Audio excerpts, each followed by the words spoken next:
Imaginemos por un momento intentar saborear una sopa, no sé, la más exquisita del mundo, pero tomando la decisión consciente de anestesiarnos la lengua por completo antes de dar el primer sorbo. O sea, quitarle toda la gracia a la comida. Literalmente. Y todo esto con la supuesta intención de ser completamente objetivos con los ingredientes, ¿no? Para no contaminar la receta con nuestras propias papilas gustativas. Suena una locura. Digo, necesitas la lengua para que exista el sabor en primer lugar. Exacto. Es completamente absurdo. Pero fíjate que durante siglos la ciencia y la filosofía occidental nos han vendido un mito muy, muy parecido. Esta idea de la tabla rasa, ¿verdad? Sí, la idea de que para entender el mundo tal como es, tenemos que operar como pizarras en blanco. O sea, borrar nuestra historia, suprimir todas nuestras emociones y observar la realidad desde, pues, un vacío estéril. Es una premisa que te mueve el piso definitivamente. Pretender conocer el universo mientras niegas la existencia misma del telescopio a través del cual estás mirando. Me encanta esa analogía.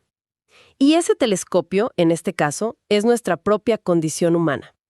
Y ese es precisamente el núcleo de nuestra exploración profunda de hoy. Vamos a sumergirnos en un artículo académico bastante denso y sumamente revelador. Publicado en la revista Peria y Perón, si no me equivoco. Así es. Escrito por José Alfredo Moncada Sánchez. El texto utiliza a un verdadero gigante de la filosofía del siglo XX, Hans-Georg Gadamer, como una especie de, digamos, llave maestra o portal epistémico para entender un concepto llamado transcomplejidad. Una palabra grande que ya iremos desempacando. Claro que sí. Nuestra misión hoy es entender cómo esta idea nos ayuda a escapar un poco de las trampas de la información moderna. Pero antes de arrancar, vale la pena hacer una aclaración súper importante para quienes nos escuchan. Sí, sobre el tono del texto, ¿no? Exactamente. Este material aborda conceptos filosóficos críticos sobre la ciencia occidental y menciona temas que hoy en día están muy cargados políticamente, cosas como la decolonialidad o el rescate de saberes oprimidos. Temas que encienden muchos debates. Totalmente. Por eso quiero enfatizar que aquí no estamos tomando ningún partido político ni avalando estas posturas.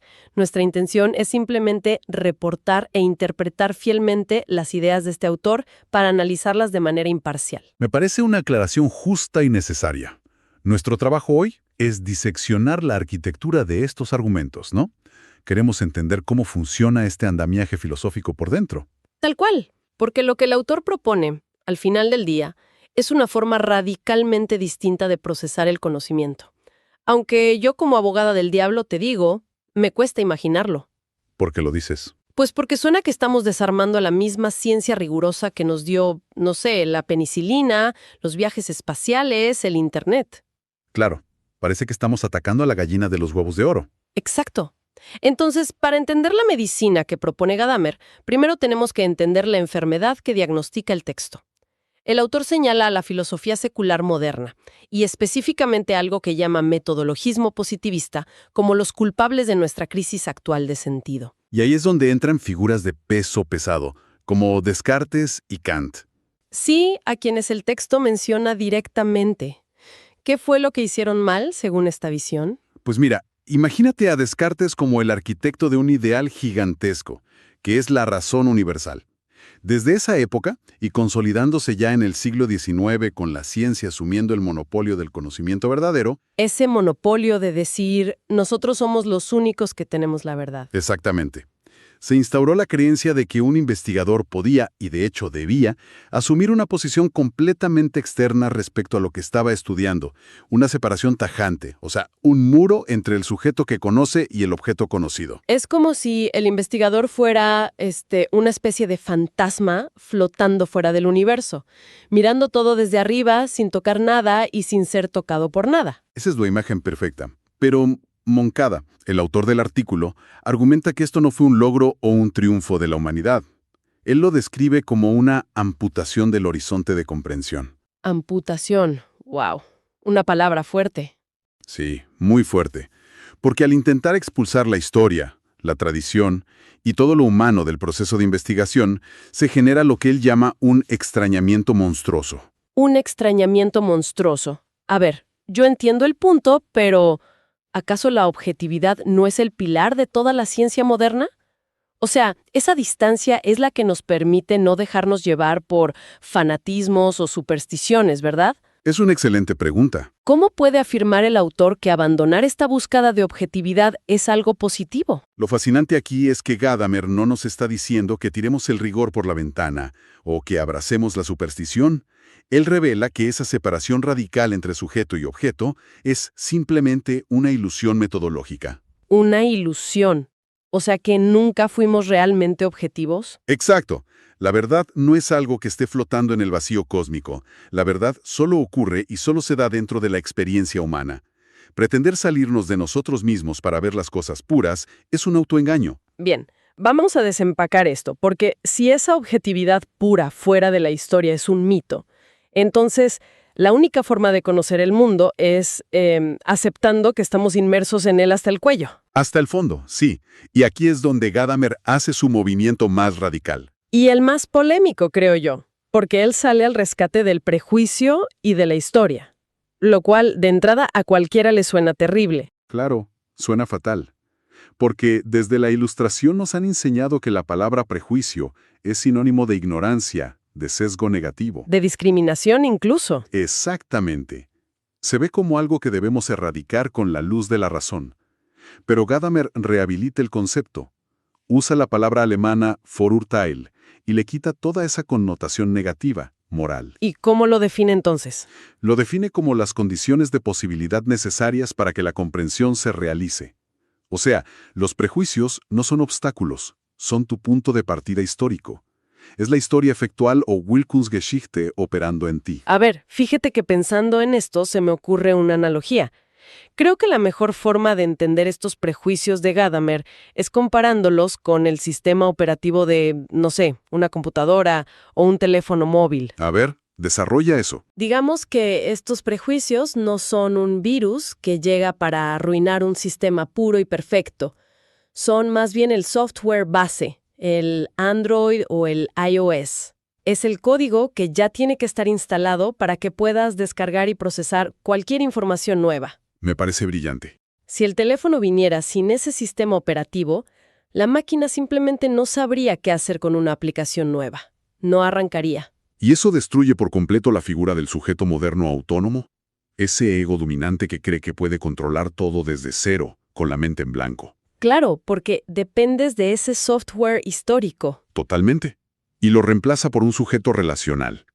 Alguien que sabe que no posee la verdad absoluta porque siempre está operando desde su sistema operativo particular. Ahora, esto me lleva a una duda enorme. Si procesamos todo el mundo a través de este sistema operativo histórico en el que nacimos, ¿cuál es el código de ese sistema? Ahí vamos al fondo del asunto.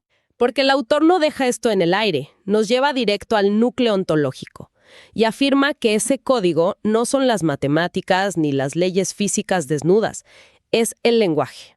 Aquí es donde la cosa se pone verdaderamente profunda.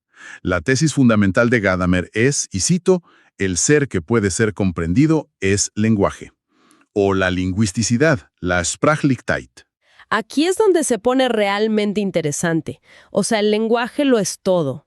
Históricamente, siempre vimos al lenguaje como una simple herramienta, como si fuera un martillo o una linterna que usamos para apuntar a cosas que ya existen independientemente de nosotros. Como etiquetas que le pegamos al mundo. Exacto. Pero Gadamer dice no.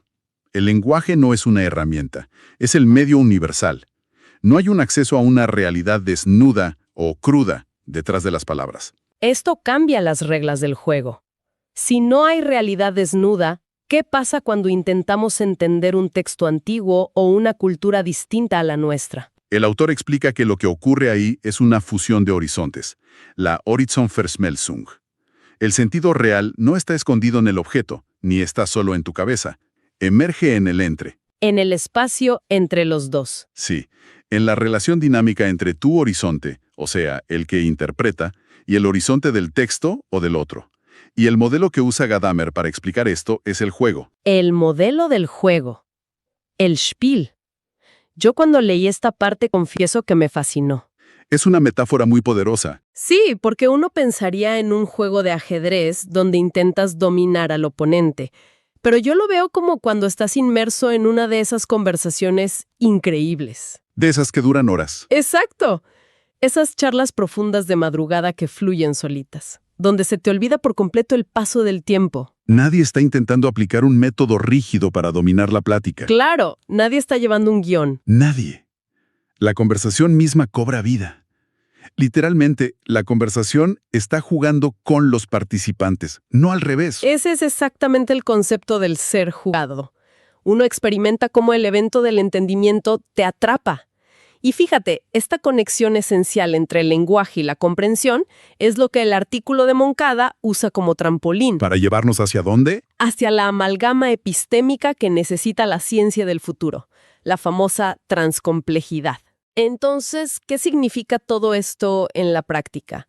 Entendiendo ya la filosofía de Gadamer, el texto propone el enfoque integral transcomplejo para la ciencia moderna. Así es. Moncada hace una correspondencia directa padrísima. Dice que la fusión de horizontes de Gadamer equivale a lo que Edgar Morin llama el principio hologramático. El principio hologramático.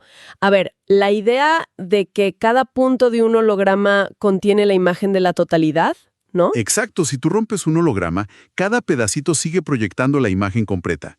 La transcomplejidad nos dice que la ciencia debe dejar de estar fragmentada. Porque hoy en día la física cuántica no se habla con la sociología, por ejemplo. Ni la biología con la literatura. Cada quien está en su caja.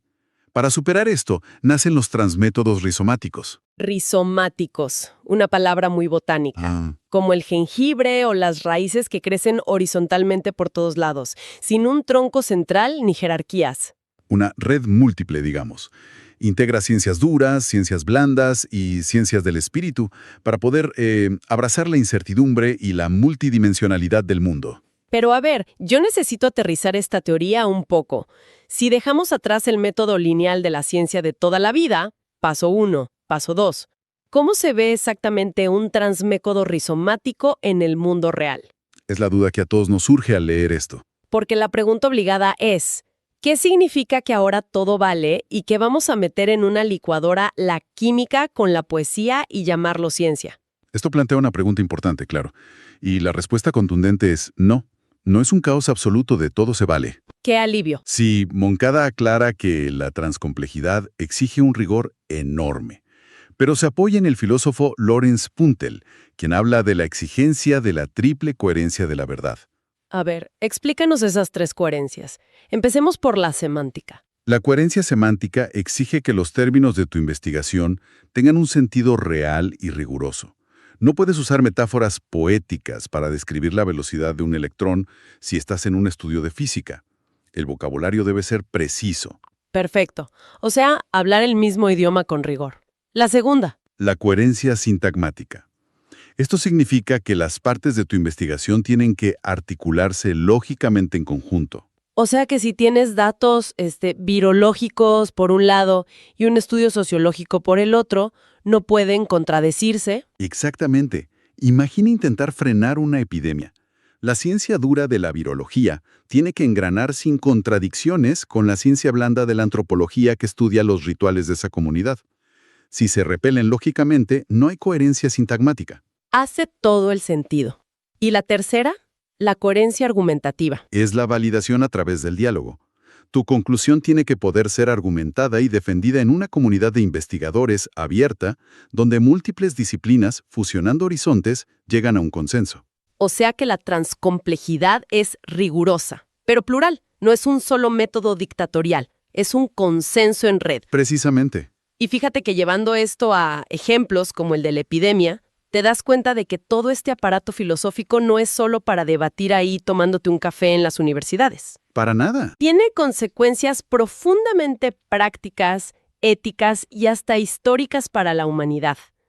El texto entra a un terreno fascinante hablando de la deconstrucción del ego conquiriendo. El sujeto colonial. Ese sujeto solitario y dominante que impone su verdad. Exacto. Se propone pasar de ese investigador conquistador a un modelo del ser con los otros. Y esto tiene consecuencias decoloniales inmensas. Pensemos en cómo la modernidad, con su obsesión por el método único, mutiló tradiciones enteras. marginó por completo los saberes del sur global, de Oriente y del norte oprimido. Porque claro, si no encajaban en la hoja de Excel del positivismo europeo, se descartaban como folclore o superstición. Totalmente. Pero la hermenéutica de Gadamer permite el reingreso legítimo de estos saberes. Al decir que el prejuicio y la historia son necesarios, le da voz de vuelta a estas formas de conocimiento subalternas. Es una ética del reconocimiento brutal. La verdadera comunidad científica y la verdad solo pueden ocurrir en esta apertura radical al otro, hacer inteligible lo ajeno. Es abrirte a que el horizonte del otro modifique tu propio horizonte. Pero, y aquí vuelvo con mis dudas prácticas, si el requisito indispensable para la verdad es esta apertura radical a la otra persona, a otra cultura, a otros saberes, ¿no corremos el riesgo de, no llegar nunca a una conclusión? Entiendo tu punto. O sea, ¿cómo se logran resultados tangibles en la ciencia o en políticas públicas si siempre estamos fusionando horizontes interminablemente? Nos la pasaríamos debatiendo. Es un temor muy válido. Pero si conectamos esto con el panorama general de lo que plantea el autor, vemos que el diálogo genuino, el Gespräch en alemán, no es una charla ociosa infinita. Busca activamente el consenso. Ah, o sea, tiene un fin práctico. Sí, la pretensión de verdad garantiza que haya resultados compartidos, no a través de la imposición, sino mediante la complementariedad y la reciprocidad. Así se logra lo que el artículo llama una multiversidad vibrante. Me encanta ese término, una multiversidad vibrante. Creo que es el concepto perfecto para empezar a recapitular este viaje intelectual tan intenso que hicimos hoy. Ha sido todo un recorrido. Desde luego. Partimos de esa fría ilusión cartesiana de creer que somos mentes separadas del mundo. Pasamos por la aceptación de que nuestra historia y nuestro idioma son, digamos, los lentes que nos permitan ver, no las manchas en el cristal. Una distinción clave. Hasta llegar a esta nueva era propuesta, la transcomplejidad, donde las disciplinas y las diferentes culturas pueden dialogar en red sin aplastarse unas a otras. Exacto.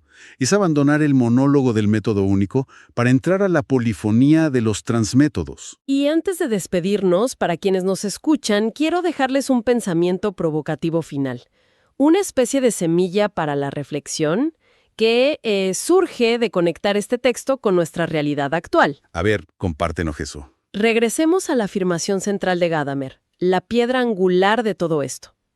El ser que puede ser comprendido es lenguaje. Ajá, la lingüisticidad. Bueno, pensemos que en la actualidad interactuamos de manera constante y profunda con inteligencias artificiales.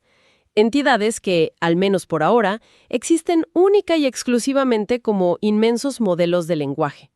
No tienen cuerpo físico, no tienen historia biológica, son lenguaje en estado puro. ¡Wow!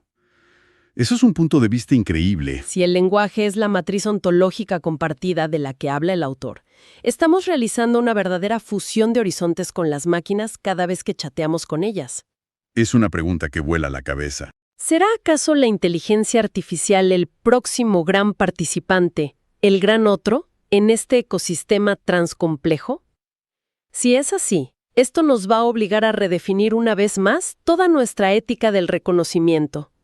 Como decíamos al inicio, no podemos saborear sin usar la lengua. Y parece que ahora nos toca descubrir a qué sabe dialogar con mentes hechas puramente de palabras. Es un concepto fascinante para seguir analizando fuera de esta inmersión de hoy.